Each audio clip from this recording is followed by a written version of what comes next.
Is this been like it turned out to be a windfall of revenue for North African energy producers? Tell us a little bit about how this is landing 80 days to North Africa. Yeah, good morning, Sean. I think that before I answer to your question, I'm talking about the Strait of Hormuz and the situation of Middle East. So the no war, no peace situation is fueling uncertainty and time.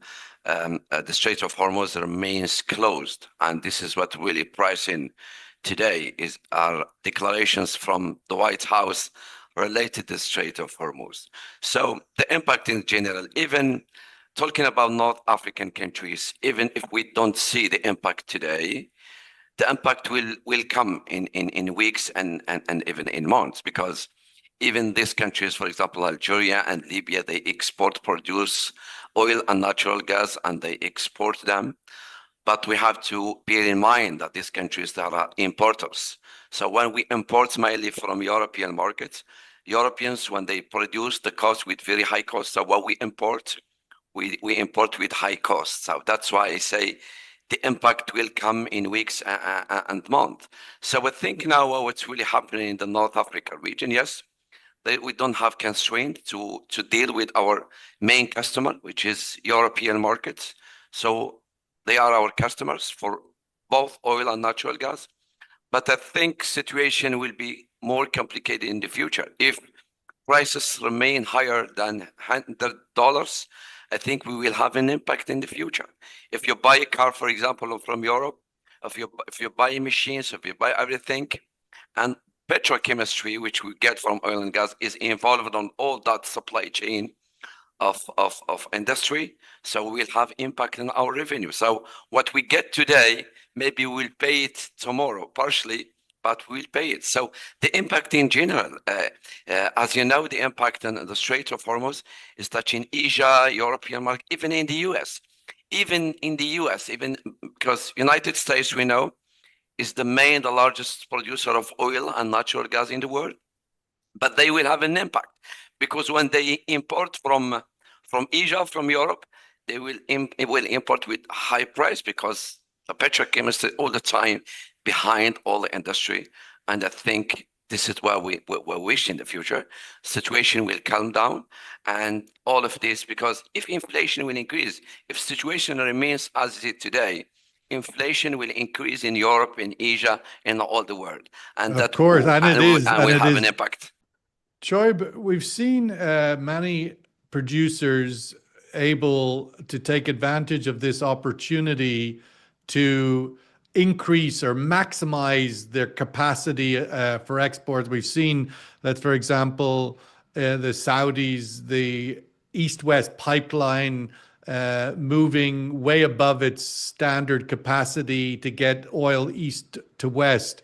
Has Algeria been able to surge its capacity given the crisis, given the opportunity? Yeah, I think in Algeria, many projects have been launched before to increase production of both oil and natural gas. But this is part of the strategy, medium and long term. So in the short terms, it's not really easy to increase high levels of production.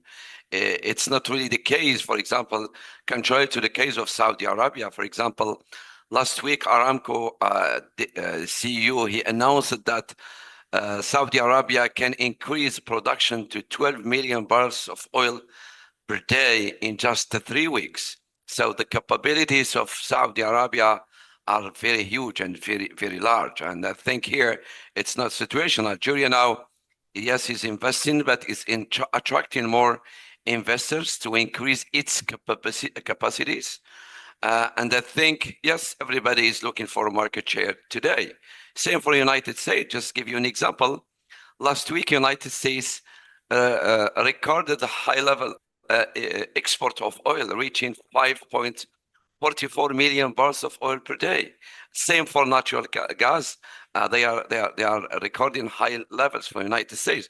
So I think there is like a war of market share, but not at the moment. It's for the after war, because what's really happening today, some producers in Gulf countries are trying to reroute their exports, and the time for the countries they don't have those constraints, like United States, maybe some countries, North Africa, they try to dominate to increase their market share in Asia and, for example, in Europe.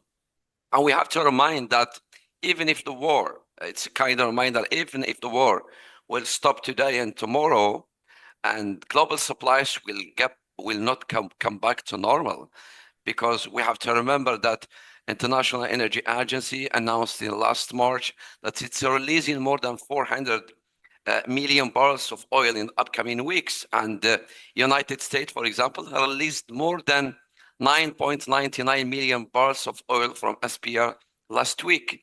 So the big challenge we will face in the future when the Strait of Hormuz will be opened is how to fill the gap, how to fill the storage we are emptying today. And this is the big challenge. So that's why. Well, certainly will take a long time to not only meet current demand, but also to meet the demand that will come from storage. Your thoughts on where oil price moves the day after the deal is done? Yeah, in my opinion, yeah, we will have a shock. Prices will go down.